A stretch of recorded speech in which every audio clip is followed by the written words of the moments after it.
Okay, welcome to Organic Chemistry, Chapter 7, Part 2, yeah. So for Chapter 7, Part 2, we're going to talk about the lipids. Okay, we're going to talk about the chemistry of lipids. Okay, so let's look at what is the objectives. So for the objective of this chapter, you're going to know how to classify lipids as saponifiable or non-saponifiable, able to describe 4 general characteristics of fatty acids, then draw the structural formula of triglyceride given the formula of the component parts. Okay, this is very important. Describe the difference between fats and oil and their key reactions. Compare the structures of fats and waxes. Draw the structural formula and describe uses for the phosphoglyceride. Okay, next one. Let's look at the classifications of lipids. So for lipids, you can classify into 2 types, the saponifiable lipids and non-saponifiable lipids. Okay, what is saponifiable lipids? Okay, what are they? Saponifiable lipids are esters that can be hydrolyzed under basic conditions here, which means that the ester bond can be broken. So they can be broken and then the different component can be separated, okay, in the basic conditions here. Those that are non-saponifiable lipids, they are not esters, okay. If they are not ester, which means that they cannot be hydrolyzed in any conditions, okay. Non-saponifiable lipids includes like steroids and prostaglandins here. So you can see from here, these non-saponifiable lipids, they have what we call the ring structure, and this ring structure is very rigid here, which means that it cannot be hydrolyzed, right? So for saponifiable lipids, you can further categorize into what we call simple or the complex type. Okay, simple or the complex type. For the simple lipids, they usually only contain 2 components here. So this is examples of a simple lipids, which is triglyceride. Triglyceride is actually made of 1 molecule of glycerols attached to 3 molecules of fatty acids. Okay, so over here you got only 2 components, the fatty acid and the glycerol and the fatty acids. So 2 components only. So you can categorize this as a simple lipids. Yeah. For the complex lipids, you will have more than 2 types of the components here. In this case, we can use the example of phosphoglyceride. Phosphoglycerides is you have 3 components: the phosphate groups, okay, the glycerol groups, and the fatty acid groups. Okay, so you got 3 different groups over here. Yeah, so 3 different components here. This is considered as a complex lipids. So we're going to focus in this lecture of the simple one, which is the waxes, triglyceride. For the complex one, we call the phosphoglyceride. Okay, so for this one, you can commonly found in the food ingredients here, like the normal fats and oil. They are mostly triglycerides. Waxes, for example, with some of the plants coated with waxes. Okay, it can be natural, it can be artificial, okay, depending. Then the complex one, we got the phosphoglycerides. Phosphoglycerides is one of the components that can extract out from soya bean, for example, okay, and use it as an emulsifier, yeah, because of the structure. Okay, we're going to touch on that later on. Okay, first of all, before we go further into the lipids, you have to look at one of the very important components called the fatty acid. Yeah. So fatty acids are fundamental building blocks of many lipids. These fatty acids are long-chain carboxylic acids, I guess, which is what we have discussed previously in chapter 6 here. So usually for fatty acid, they will have a long hydrocarbon tail. Okay, these hydrocarbon tails is non-polar or hydrophobic here. Okay, which means that they are water insoluble. And then we have the tail over here, which is carboxylic acid group. Okay, and this carboxylic acid group is polar and hydrophilic head. Yeah. So when the fatty acid is this structure, then you got the two ends here. You got a polar end and you got a non-polar end, yeah. Okay, but you have to remember this. Once this fatty acid is being esterified with the glycerol, the OH, this group is missing, yeah, which means that now this hydrophobic chain is predominant in the case of triglyceride once the fatty acid has been esterified with the glycerol. Okay, remember that. So the long non-polar tail of fatty acid are hydrophobic and are responsible for most of the fatty or the oily characteristic of fats. The carboxyl groups of the fatty acid is very hydrophilic and exists as a carboxylic anions here, COO minus, under physiological pH. Okay, so what it means over here, right, is that under physiological pH, if it's about pH 7.4, this group, the H, will be ionized away. Okay, making it COO minus, yeah, when it's being ionized, yeah. Okay, so we have learned that in the Chemistry 101. Okay, the acid, the pH can actually affect these functional groups. Usually what happens is that at higher pH, this one will be ionized to form COO minus. At the acidic pH, this one will exit as COOH, yeah. So it's very different, yeah. This one, okay, no charge, COO minus got charge, and the behavior is very different, yeah. Okay, let's look at some of the characteristics of fatty acid that commonly found in the plants, yeah, okay, or animals, okay, depends. But all the fatty acids, they are found in the natural lipids, they have several characteristics in common.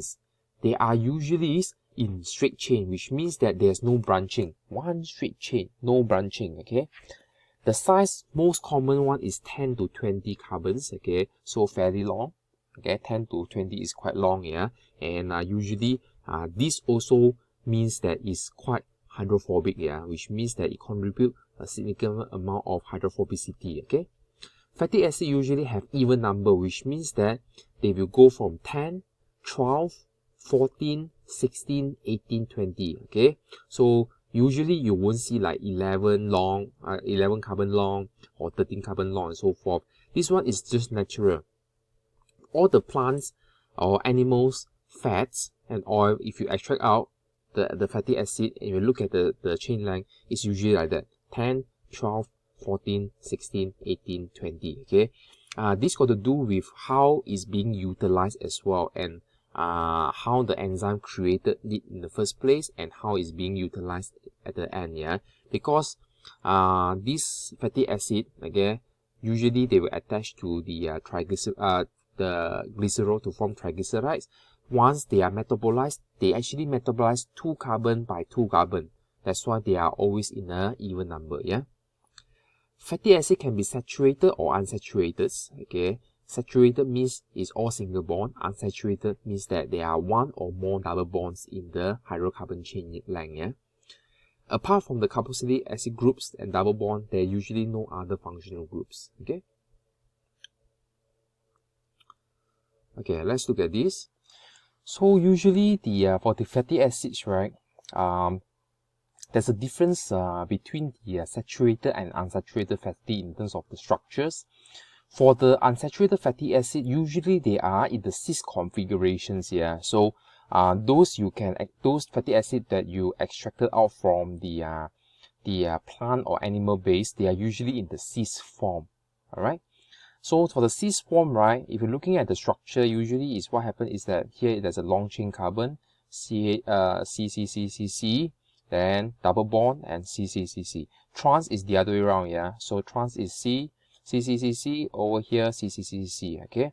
So usually what happens is that the cis configuration will give you what we call a band, okay, a band structure. Later I will see you in the next slide, yeah. So you can see from here, okay, this is the saturated one. Saturated one is where they are all single bonds, okay, so they are all aligned into a long tail.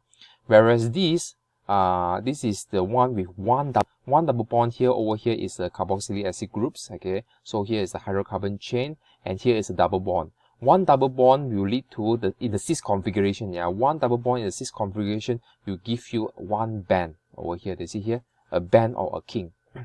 When you got two double bonds, more obvious over here, yeah.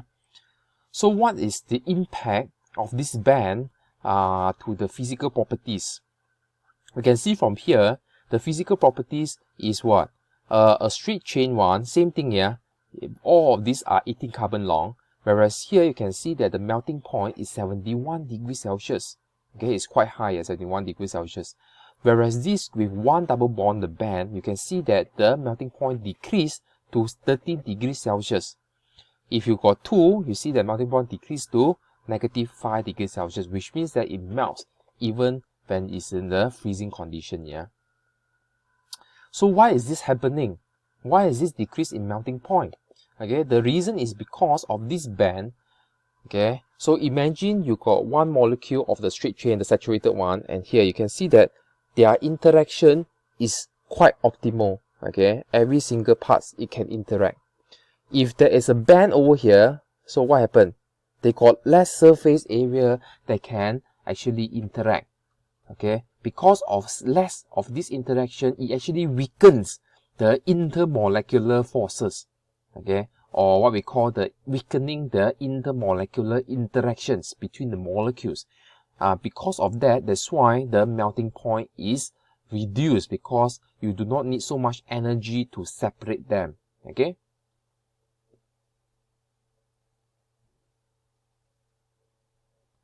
Okay, let's look at here. Okay, let's look at here. Other than the saturated or unsaturated, or the amount of the double bonds affect the physical properties, the chain length also will affect the melting point. Okay, what happens, right, is that the longer the chain will result in a higher melting point. As you can see from here, okay, 14 carbon, 16, 18, 12, 20 carbon, you can see that the melting point increases.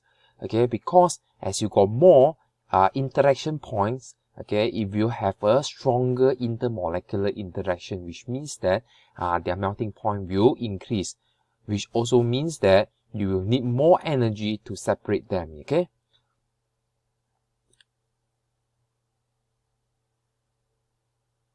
Okay, let's look at this. The polyunsaturated fatty acids are usually very low in melting temperature, yeah. Okay, like all these omega fats. Omega fats are linoleic acids, linoleic acids, arachidonic acids. All these are what we call the omega fats, yeah. You can find all these omega fats in the soybean oil, corn oil, linseed oil, and so forth. Okay, so all these omega fats are fatty acids are considered, okay, the essential fatty acid, which means that all these fatty acid the human body cannot generate by itself, which means that they need to obtain all these omega fatty acid from another source, like the plant-based or animal-based. Okay, the one that is very obvious over here, right, is basically what we call the fish oil. You know fish oil? Fish oil is high in polyunsaturated fatty acids here. Okay, and you can see that the melting point is actually very, very low. Okay, so which means that at cold temperature, they remain as liquid. Okay, they will remain as liquid. So this is very applicable to fish, especially because in the sea or the ocean, okay, the temperature of the ocean, the water is very, very cold. Okay, so by having a lot of the polyunsaturated fatty acid as a component of their body fat, okay, that will allow the fats to remain in a liquid form, so the fish can still swim. Yeah, if not, all of them going to be all frozen. Yeah, okay. So let's look at some of the terminologies. They are like linoleic acids and linoleic acid are polyunsaturated fatty acid. Okay, that contains 18 carbon atoms here. These polyunsaturated fatty acids are not synthesized within the human body and must be obtained from the diet. Therefore, we are called essential fatty acid, as I mentioned in the previous slide. Linoleic acid is called the omega-3 fatty acid because the endmost double bond is located 3 carbon away from the methyl ends. So you can look over here, this is the fatty acids, alright. Over here is the count from the tail over here, 1, 2, 3. So if the double bond is located at 3 carbons away from the tail, is called omega-3. If you look at this one This is called the omega-6, and you count from the tail 1, 2, 3, 4, 5, 6 here, located at 6 carbon away here. All these polyunsaturated fatty acids are very important here because it produces hormone-like substance that regulate a wide range of function and characteristics, including blood pressure, blood clotting, blood lipid level, immune response, and inflammatory response to the injury infections here. So these tie down very nicely with what we have mentioned in Cardio 101s. Okay, as I mentioned, that a lot of now some of the plants, okay, or the oils, the plants has been genetically modified to produce oil without all these polyunsaturated fatty acid here, and they usually is favor in producing more of the monounsaturated or saturated fatty acids. Okay, because of this lowering amount of polyunsaturated, it may not be beneficial to the humans when they consume. In terms of technological wise, is beneficial because it's less likely to be oxidized, and it can undergo, like for example, deep frying, okay, or pan frying, or high degree or temperature frying, and so forth, usage. So technological wise, it's very, very good, but for human health wise, it's not so good news, yeah. So you need to balance between these two. Okay, let's look at what is triglyceride. So I have mentioned about what is fatty acid already. So fatty acid is one of the very important component of triglyceride. Triglyceride is also commonly known as those oil and fats, okay, that you can extract from both animals, okay, or plant-based. Okay, triglyceride is basically you have one glycerol, okay, one glycerol molecule, and attached with 3 fatty acid. Okay, if you over here is called tri, that's why it's called 3 here. You can have di or glyceride, which means that if it's di, you only got 2 tail. Okay, if it's mono, you only got 1 tail here. So basically you can produce the mono and di as well, okay, by selectively acidify to the glycerol, and this mono and diglyceride is very good as an emulsifier, okay, because of the distinct the hydrophobic and the hydrophilic area. Okay, so this one, the animal fats and vegetable oils are the most widely occur lipids, and both are esters here. So another consists of the alcohol portion, which is the glycerol with 3 OH groups, esterified to the carboxylic acid group of the fatty acid to form what we call the ester bond. Okay, so you got 3 ester bonds over here, yeah. The esterification is exactly as how we have discussed in chapter 6 here, the esterification process. So you can see from here, we got 3 of the hydroxyl groups. Okay, so it's going to esterify together with the acid groups, okay, and form what we call the one water. It turns into water, and this one will form an ester bond, okay, as you can see from here. So 3 ester bonds here.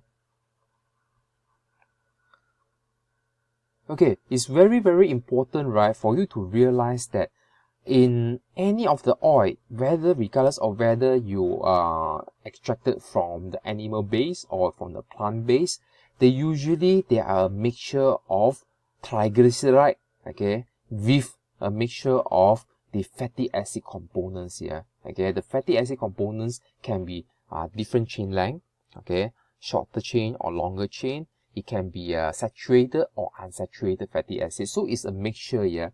So usually if you actually analyze a particular oil, okay, for your food products, then you actually will look for firstly is basically the percentage compositions, okay, of the fatty acid components here. How many of them are shorter chain, how many are longer chain, how many unsaturated, how many unsaturated here. So you look at all these composition, the fatty acid compositions here. So if you look at this, right, usually animal fats, right, they have higher amount of the saturated and lower amount of unsaturated fatty acids. Okay, if you just break down here, you break down all the fatty acids, and look at their compositions here. Okay, whereas for plants, usually they have a lower amount of saturated fatty acid, higher amount of the unsaturated fatty acids. Okay, so as you can see from here, the vegetables one, usually they, because of the higher unsaturated fatty acid, they are in the liquid form. Yeah. Okay, so this is also very good for me to tie down to the Kanji 101, where you can undergo fractionations. So fractionation is where they selectively taken out certain portions here. Like for example, they can take out the unsaturated portions, okay, making it higher amount of final product to have higher amount of saturated, okay, through fractionations. Okay, triglyceride that comes from animals other than fish are general solids and room temperature and are called fats. Okay, triglyceride that come from vegetable are generally liquids at room temperature and are called oils here. Okay, as I mentioned before, this is because of the proportions of the saturated versus the unsaturated fatty acid. With the animal having higher amount of saturated fatty acids, okay, and saturated fatty acid has a higher melting point. Okay, because of that, at room temperature, okay, at room temperature, which is about 24 to 25 degrees Celsius, they remain as solid, okay. Whereas for the triglyceride from the vegetable oils, okay, because of the higher amount of unsaturated fatty acid, the triglyceride having unsaturated fatty acids, their melting point is much more lower, which means that at room temperature they are in the liquid form, okay. So naturally occurring triglyceride molecules, how come vegetable margarine are solid at room temperature? Okay, over here they say non-hydrogenated. Okay, this one tied down very nicely. They can either do fractionations. Okay, they can do fractionations. Okay, or they can do what we call the interesterification process. Yeah, that you learn from the Kanji 101. Okay. So fractionation or interesterification process, okay? So is consuming a high amount of saturated fatty acid good? Okay, some study shows that with the excessive dietary fats, okay, they can, especially the saturated fats, can raise the bad cholesterol, okay, which can lead to development of cholesterol heart disease here. So you can have some of these, what we call the margarine proactive. They have added some of the plant sterols that can help to reduce the blood cholesterol here. So again, all these research studies, right, is keep on like having updates. So make sure that you get up to date, because sometimes this can be another way around here. Okay. Okay, let's talk about some of the reactions, okay, that can happen through the triglyceride. Yeah.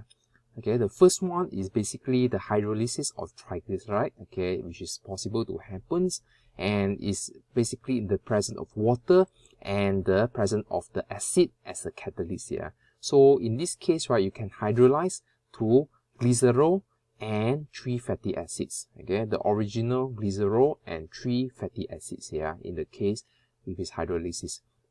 These are possible to happen here, okay, especially when you are talking about the oil that has been undergo like deep frying, okay, and in the presence of water, okay, from the food or moisture, it's possible that the triglyceride may start to break down, okay, and causes the hydrolysis, yeah, and forming glycerol and fatty acid. And this fatty acid, of course, as you learn from the Kanji 101, it can further undergo oxidation and so forth, okay.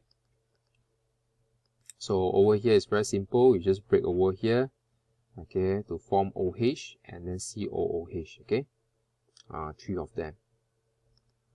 So in the exam, we ask over the question, make sure you know how to draw it, yeah, okay, so it's very important you know how to draw it. Okay, saponification is instead of the acid, now you actually is hydrolyzed using a strong base here. In the case, strong base is made of NaOH, so you got a sodium ion and an OH ion here, okay. So over here, hydroxyl ion and sodium ions over here, and the sodium will start to react with the acid group, and here the H will join with the glycerol. So you will form a glycerol and 3 of these fatty acid, okay, of the salt, yeah, okay, fatty acid salt or carboxylic acid salt, okay. So over here you can see from here the salt is made of the iron, sodium ion, and the COO minus. They sort of like form ionic bonds over here, yeah. And this carboxylic acid salt is very soluble in water, okay. It's very soluble in water. Even the long chain one, okay, no matter how long chain, 18 carbon long or 20 carbon long, is still very soluble in water, yeah, okay. So the comparison between this and the hydrolysis using acid is that this is the original fatty acid, whereas this one is the salt, yeah, okay. So the end products from these two is very different, okay. So make sure that you understand this. So if you want to do this, basically you chop this off, the C become the OH, CH2OH, CHOH, CH2OH, over here COO minus and Na, yeah. So you got 3 salts over here. Of course, you can undergo what we call hydrogenation as well. Previously, hydrogenation process is very popular. Okay, is to change the liquid fat into solid fat. Yeah, how they do that is basically using hydrogen gas bubble through, and then the hydrogen gas will be added. Okay, as you learned from the earlier chapter, it will be added to the double bond to reduce the double bond to a single bond. Yeah, okay, so they will reduce the double bond to single bond, making it become from unsaturated to saturated. Okay, so through hydrogenation process, right, you actually can increase the melting point. Okay, increase the melting point, and thus making it to become a solid. Okay, a liquid oil to become a solid. Yeah, but it's very controversial because the previous the last 2 centuries, right, they have found that through hydrogen process, even though you can change a liquid oil to become a solid and making it more technical usable in terms of for frying and so forth, but because it can produce what we call trans fatty acid, the produce of trans fatty acids, right, can actually lead to some damaging or health problems here. Okay, that's why they always have these problems here. They always say that no trans fat, okay, no usage of hydrogenated process. That's why now the technology, they are more commonly using like fractionation, intensification process, which is more expensive, but it's more well received here in terms of the image. Okay, so over here, if an oil with the following structure is completely hydrogenated, you can see here the word completely hydrogenated, which means that they convert all the double bond to a single bond. So in this case, the structure will be here, all become a single bond, yeah, with addition of 2H. Okay, all this become a single bond with the addition of H over there. Okay, so as a summary, you can have 3 reactions. You can either undergo hydrolysis using water and the acid as a catalyst to form glycerol and fatty acid, or you can undergo saponification process to form a glycerol and 3 fatty acid salt. Okay, very different properties here. This one, if the chain of the fatty acid is very long, it actually can reduce the solubility in water. Yeah, whereas this one is very soluble in water regardless of the chain length. Yeah, then you can undergo what we call hydrogenation to form a saturated fatty acid. Yeah. Okay, next one, let's talk about waxes. So just now is simple lipids, triglycerides. Now we talk about waxes.